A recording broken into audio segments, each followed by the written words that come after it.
Assalamualaikum warahmatullahi wabarakatuh. Selamat malam. Maaf mengganggu saudara-saudara sekalian yang mengikuti Dana Amanah Nusantara.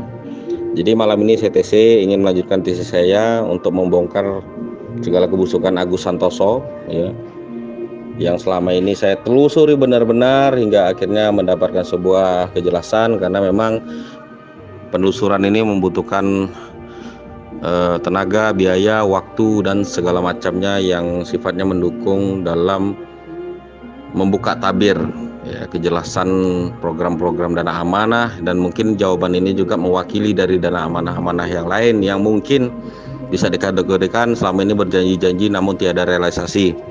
Nah, di sini saya menjelaskan tentang sender dan receiver yang telah saya utarakan sebelumnya. Jadi sender ini ialah apa ya, kalau dibilang tempat atau orang yang mengirimkan uang, katakan uang aja biar gampang, yang dari luar negeri gitu ya. Dan receiver itu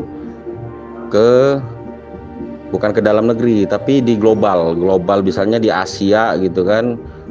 Senternya itu di mana, misalnya di Singapura atau apa. Nah, dari situ alurnya berlanjut lagi. Nah, ini dikirim nih misalnya ke Indonesia, namun di sini harus ada server gitu. Nah, server ini rumit dan ribet dan butuh biaya yang sangat besar.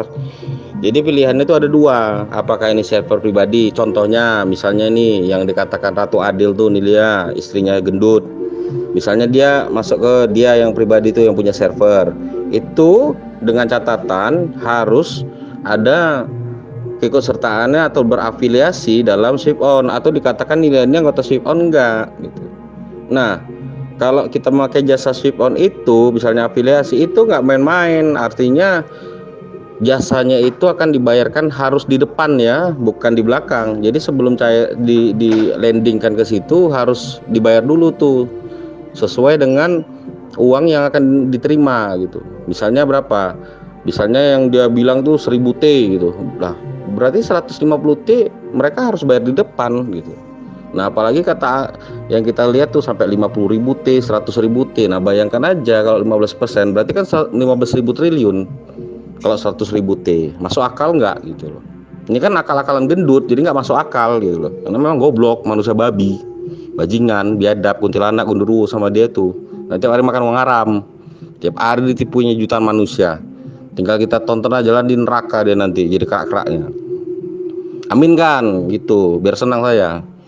Jadi kalian pun senang juga pasti kan gitu. Nah, yang kedua, dia mau disewa, itu sewa bank ya, misalnya bank pelaksana itu dia sewa server. Nah, itu juga bilangan yang harus dibayar itu bukan main-main gitu, ada presentasi yang harus dibayarkan. Jadi gitu. Nah, dan itu juga harus dibayar di muka juga. Jadi kalau itu tidak ada kan gitu, misalnya perujukannya nanti jadi global sweep yang sudah saya jelaskan tadi. Nah, global sweep ini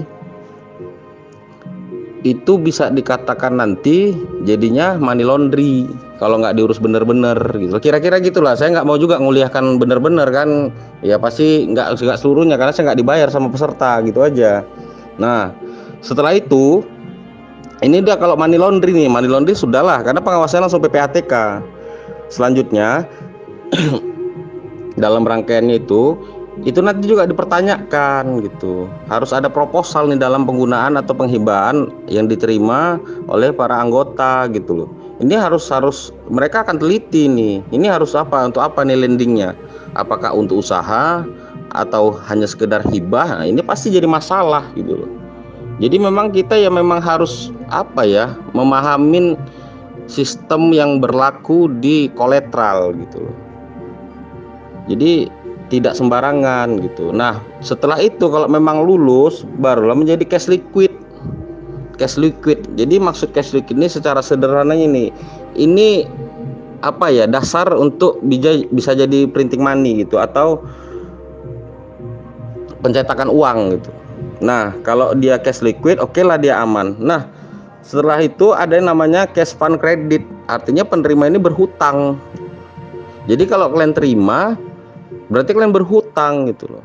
Nah, yang nggak logikanya ya, Kayak mana dia nutupin, sedangkan memang peraturan dari 2016 itu, peraturan undang-undang dan BI itu yang berlaku itu semua dana kolateral ya yang masuk itu 80%-nya harus di trading.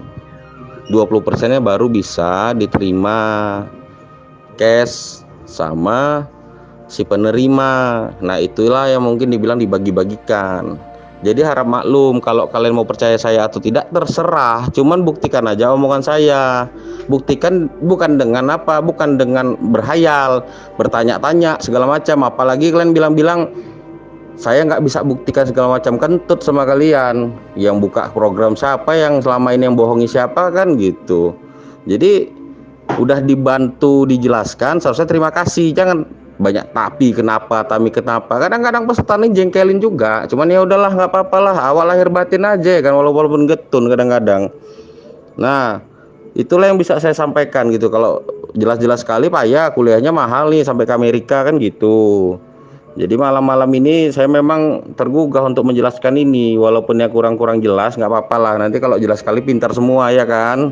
Nah, nanti udah dibantu jelaskan, awak disalah-salahin lagi, itulah nggak tahu terima kasih. Jadi itu aja lah yang mau saya sampaikan. Jadi anggota-anggota nih ya wajib bersyukur lah, jangan kayak Agus setiap hari nggak ada bersyukurnya, ngorain uang kalian aja, itu pun masih kalian turutin. Ini saya juga yang jadi tumbal-tumbal. Ada lagi yang bilang saya udah pecah kongsi, tai, nggak ada tuh semua.